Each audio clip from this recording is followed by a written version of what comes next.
నమస్తే సుమన్ కుమార్ గారు. నమస్తే. అంటే ఇటీవల సుప్రీంకోర్టులో ఏదైతే మొన్న లేటెస్ట్గా ఇచ్చిన తీర్పు దాన్ని ఆధారంగా చేసుకొని కానీ మనం గమనిస్తే అసలు పాత చట్టానికి భూసేకరణ సంబంధించి ఇప్పుడున్న 2013లో వచ్చిన కొత్త చట్టానికి ఏంటి సార్ తేడా ఏంటి దానికి సంబంధించిన? అంటే భూసేకరణ మీద ఇప్పటిదాకా వందల వేల తీర్పులు వచ్చినాయి, గౌరవ సుప్రీంకోర్టులో కావచ్చు, వివిధ హైకోర్టులలో కావచ్చు.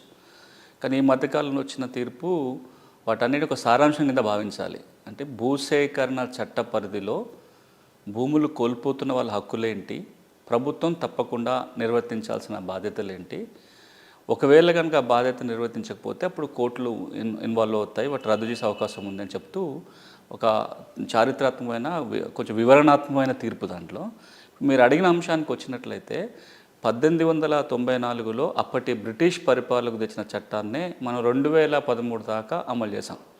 2013లో కొత్త చట్టం తీసుకొని 2014 నుంచి కొత్త భూసేకరణ చట్టం అమల్లోకి వచ్చింది.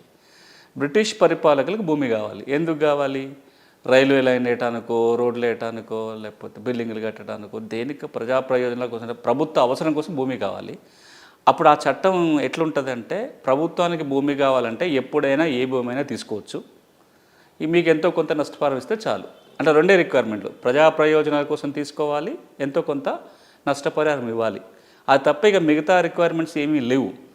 కాబట్టే పెద్ద ఎత్తున అంటే స్వాతంత్రం వచ్చిన తర్వాత భూసేకరణ మీద గొడవలు జరుగుతూ అదొక శిఖరాగ్రం చేరుకుంది. 2004 నుంచి ఆ 10 మధ్య కాలంలో మనం వెస్ట్ బెంగాల్లో టాటా ప్రాజెక్టు భూసేకరణ విషయం గొడవ కావచ్చు, లేకపోతే ఎస్సీజెడ్ల పేరుతో కావచ్చు, రకరకాల జనాలందరూ 2-3 అంశాలను క్వశ్చన్ చేశారు.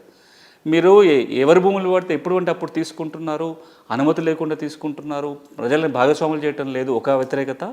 రెండోది డబ్బులు కూడా, నష్టపరిహారం ఎకరానికి మార్కెట్ విలువ 10 లక్షలు 20 లక్షలు ఉంటే నష్టపరిహారం 50,000 30,000 వస్తున్న సందర్భం. అందుకే ఇప్పుడు పాత భూసేకరణ చట్టంలో ఒక భారీ మార్పులతో కొత్త చట్టం వచ్చింది. దాన్ని గౌరవ సుప్రీంకోర్టు స్పష్టంగా పేర్కొంటూ, అంటే వివరాలకు మళ్ళీ మనం మాట్లాడుకోవచ్చు, కానీ ఒక మాట స్పష్టంగా చెప్పింది ఏంటంటే, పాత చట్టానికి కొత్త చట్టానికి చాలా స్పష్టమైన తేడా ఉంది. పాత చట్టంలో డబ్బులు ఇచ్చి భూమి తీసుకుంటే చాలు, కానీ కొత్త చట్టం వచ్చిన తర్వాత, మరీ ముఖ్యంగా ప్రజాస్వామ్య దేశంలో రాజ్యాంగం అమల్లోకి వచ్చిన తర్వాత రాజ్యాంగ స్ఫూర్తితో భూసేకరణ జరగాలి. అంటే భూమి హక్కుని గుర్తించాలి. ఆ భూమి హక్కుకి భంగం కలిగినప్పుడు ప్రభుత్వం చట్టంలో ఏవైతే వెసులుబాట్లు అవన్నీ పాటించాల్సిందే. అవన్నీ కనుక పాటించినట్లయితే భూమి హక్కు ఉల్లంఘన కింద భావించాల్సి వస్తుంది.